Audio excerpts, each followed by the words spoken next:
Heat wave! Heat wave. Hi hey everyone. It's time for another episode of What we read! That's right. We read some stuff. Lots of stuff. Maggie is sort Enough of stuff. finding your reading groove, right? Sort of. Kind of getting the groove back in. Got a couple of books. Mostly graphic novels as per usual. So without further ado. Oh yes. I am going to kick things off by talking about a book series that I completed over the last month, I won't say. And that's The Raven Cycle. So I read The Raven Boys, The Dream Thieves, Blue Lily, Lily Blue, and The Raven King. And when I say read, I actually mean I listened to all of them on audiobook. So here's the thing. I had read all of these the year that they came out, or maybe a little before because I got them early. And this one, for some reason, I held off on reading it because I really strongly felt like I needed to reread the first three before I could commit to reading the last one. And so it's languished on there for like a couple of years. Let's see, when did this come out? That's gonna tell you how long. 2016. So it languished on my TBR for a good 3 years. And here's the thing. I finally read it because Jane from It's Jane Lindsay picked it for me for June. Hello, Jane. And I'm glad she did because it is so good. I will say I agree with most people when they say that the fourth is not their favorite. There are just a few things that are introduced a little bit too late in the series to make it like a stellar finale. But the series as a whole, especially if you binge it the way I did, so good. So essentially the premise of this is that it follows a bunch of different groups of people. So there's Blue, and she's the daughter of a psychic, and she lives in a house full of psychics. She's been told that she is going to basically kiss her true love and he's gonna die. There are 4 boys who all go to Aglenby Academy, which is like a fancy private school in Virginia. And they have all teamed up in order to search for a ley line in order to find a sleeping Welsh king named Glendar. Their storylines converge, the stories of the psychics, there are a few more people who come in, there's even someone who comes in just in this book. And honestly, it's so much better to binge the entire series from start to finish because you don't lose track of the details, you don't lose track of what's been happening to each of these characters, and it just plays out so interesting. Like, I can't think of any other YA series that's quite like it, in just the way that it's so woven so complexly, it's so atmospheric, the characters are so interesting and easy to remember whether you love them or you don't love them. Personally, Ronan is my favorite, so I'm very excited for the spin-off series that is happening this year, but it was just a treat to be back in the world of Henrietta, of the Raven Boys, and Blue, and I am so glad I finally finished reading the series. The next 5 things that I'm going to show you are also all in the series. And on a whim, I decided that I wanted to revisit the world of this particular manga that we've actually only ever seen as an anime, and that's Yona of the Dawn, which is by Mizuho Kusanagi. So I read volumes 1, 2, 3, 4, and 5 on a whim one weekend, and I have to say it was so much fun. It's been a while since I've been able to revisit this particular story, which, if you guys have been watching the channel, you kind of already know what this one is about, I'm guessing.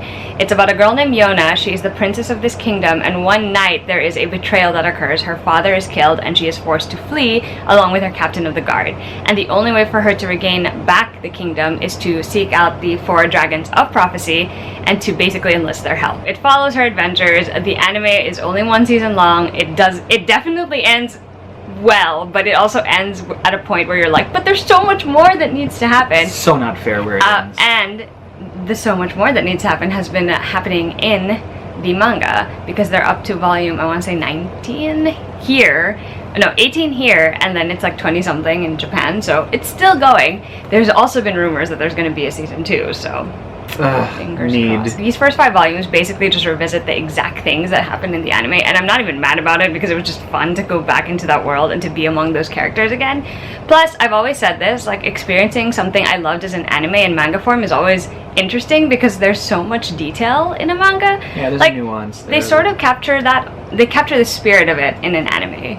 But when you look at a manga, like, you can take your time noticing all the details or picking up on things. And even though they're translated and maybe not necessarily exactly like the wording that the author would have chosen or whatever it is, it still really conveys the spirit of it, and I love that. Right where I left off is where she finds one of the other dragons. I think she's found 2 at this point, and now she's on her way to the 3rd, so very exciting. Can't wait to continue that because I need to catch up on that series. Alright, and the 3rd thing I am going to show you is a complete departure because it's not a series. I think I got sick of series at some point and I was like, I just need a break. Nice little one-shot. So I read this for Summerathon, actually, and it's The Flatshare by Beth O'Leary, and this is a contemporary I guess you could say romance, but I would like to say it's contemporary women's fiction. It is about a man named Leon who needs to have a little bit more cash on the side for something that he needs to pay for, and so he decides that because he works night shifts, he is going to rent out his flat for the night so someone else can stay in it the night and he'll stay in it during the day and their paths will never cross. And so he rents it out to a girl named Tippy. At first, like, I didn't really, like, I could guess where it was gonna go there, but I didn't know how it was gonna go there.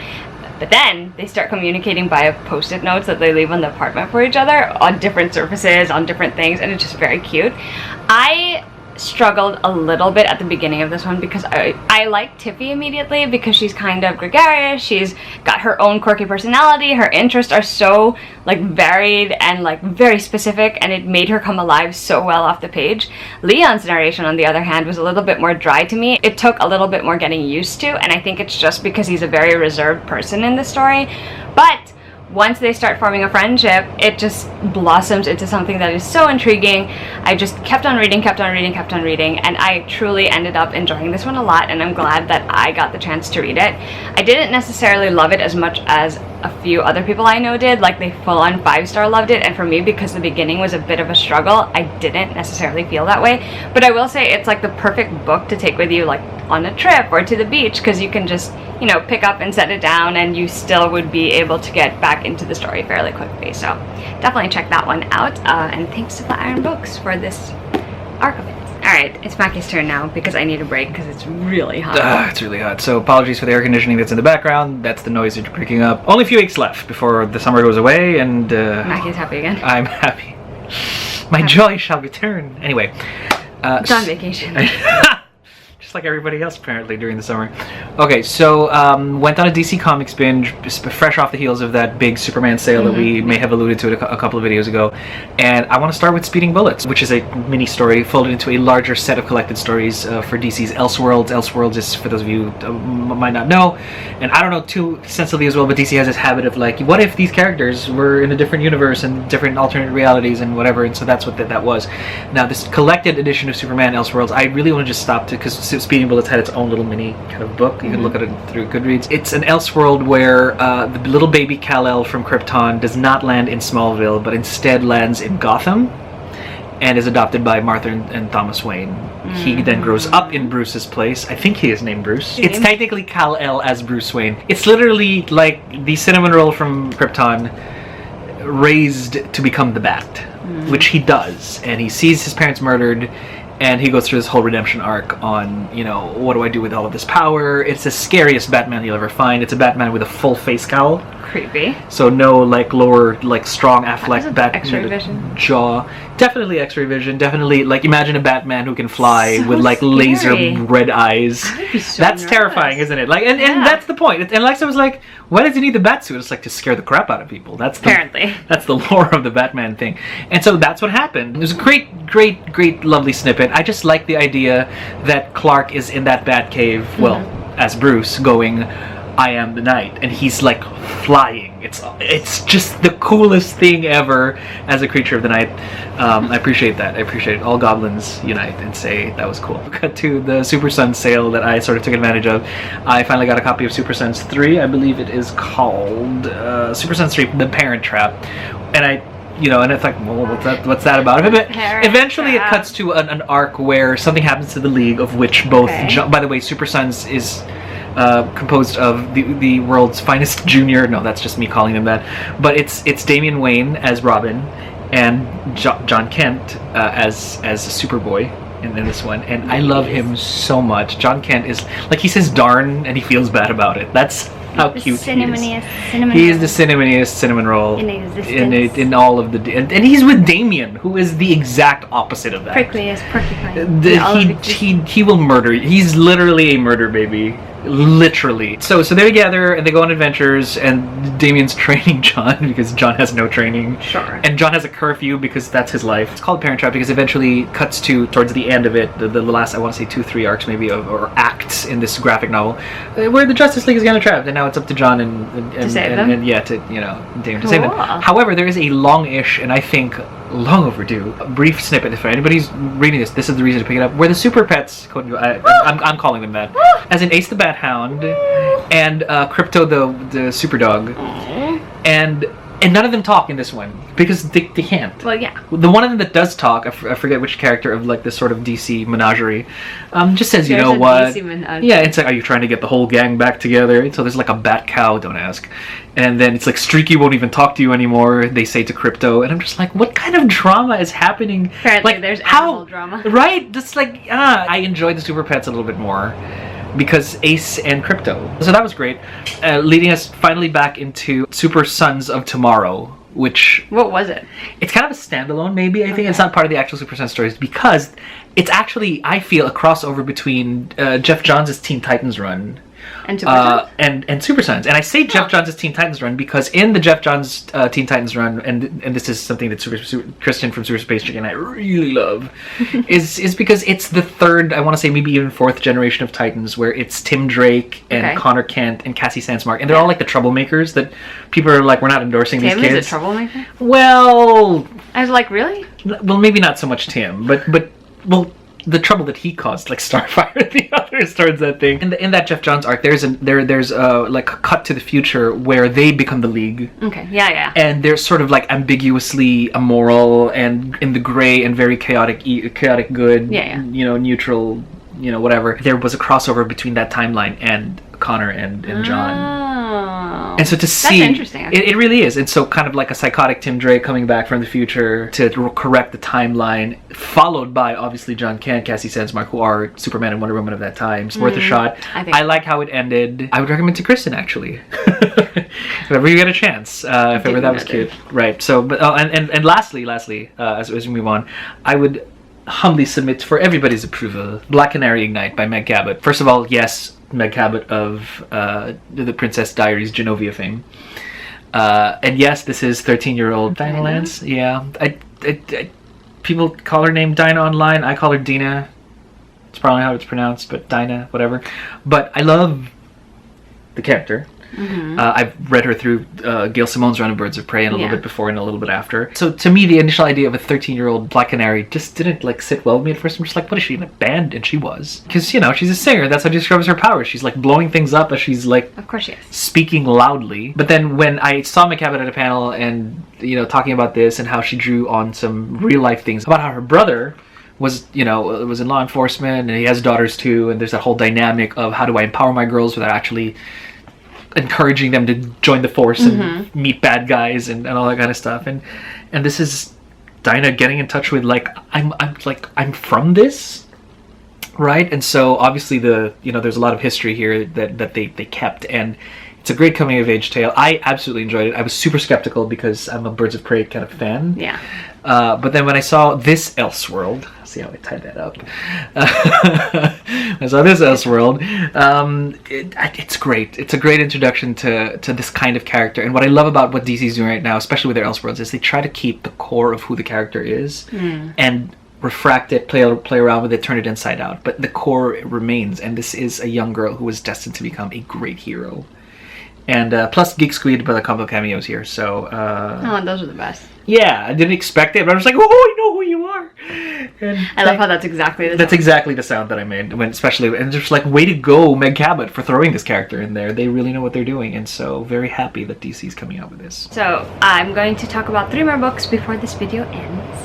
Alright, first we have Well Met, which is by Jen DeLuca. This is an arc that I received from Berkeley Romance, and this comes out in September.